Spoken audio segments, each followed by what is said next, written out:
नमस्कार मित्र हो. मी मल्हारी गाडगे, नवी मुंबई. कोरोनानंतर आपण सर्वच वेगवेगळ्या स्तरावर उद्योगधंदे, नोकऱ्या आणि तसं पाहिलं तर आर्थिकदृष्ट्या महागाई या संकटांशी या ना त्या मार्गाने सामना करत आहोत. आपल्याच दैनंदिन जीवनातील खरेदीत जर आपणास एखादं उत्पन्नाचं साधन मिळालं, तर ते कुणाला नको आहे? अर्थात सर्वांनाच हवं आहे.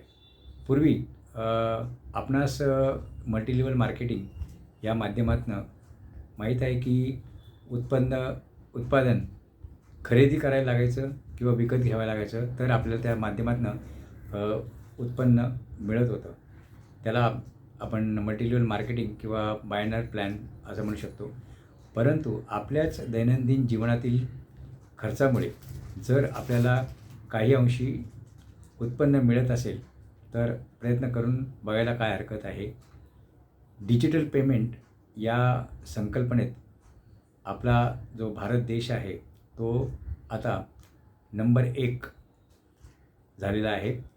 करोडो लोकं डिजिटल पेमेंट या माध्यमातनं खरेदी विक्री आणि पैशांची देवाणघेवाण करत आहे. Cash, online payment, debit card आणि याद्वारे होणारं जे काही ट्रान्झॅक्शन्स आहेत, त्यातनं आता कॅश हा जो पार्ट आहे, तो हळूहळू कमी होऊन आपण म्हणजेच आपला भारत देश जगात महासत्ताक बनण्याच्या दृष्टीने प्रयत्नशील आहे. आणि डिजिटल पेमेंट भारतीय लोकांनी स्वीकारल्यामुळे ते बिनधोक आणि कुठच्याही प्रकारचा धोका नसल्यामुळे लोकं ते स्वीकारत आहेत. दैनंदिन जीवनातील या मार्गामुळे आपणास जे काही दिवसभरातले आपले खर्च आहेत, सकाळी उठल्यापासून तर रात्री झोपेपर्यंत, त्या खर्चाच्या माध्यमातनं अद्यापर्यंत कुठल्याही कंपनीने आपल्याला कॅशबॅक दिलेलं नाही.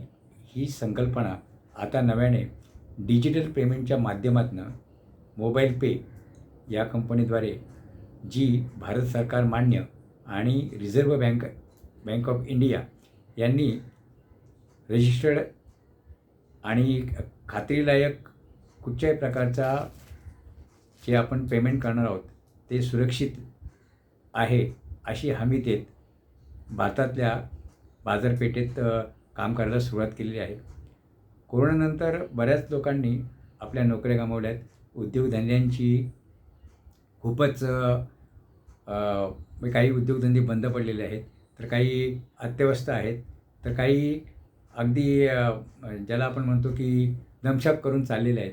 अशा परिस्थितीत जर हे उत्पन्नाचं साधन फक्त आणि फक्त केवळ आपल्या दैनंदिन जीवनातील खर्चाच्या माध्यमातून काही मिळत असेल, तर अर्थातच कोणाला ते नको आहे असं मला वाटत नाही.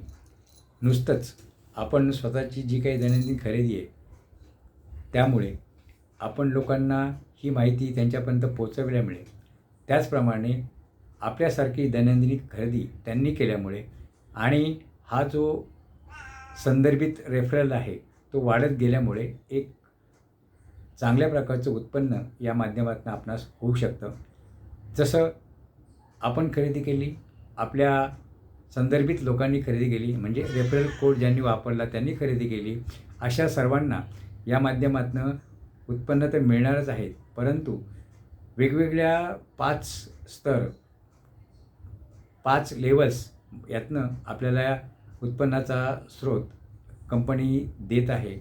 तर मित्रांनो, आपणही खरेदीच्या माध्यमातून एक बचतीचा मार्ग आणि आपल्या उत्पन्नाचा मार्ग स्वीकारा आणि इतरांनाही तो रेफर करा, संदर्भित करा.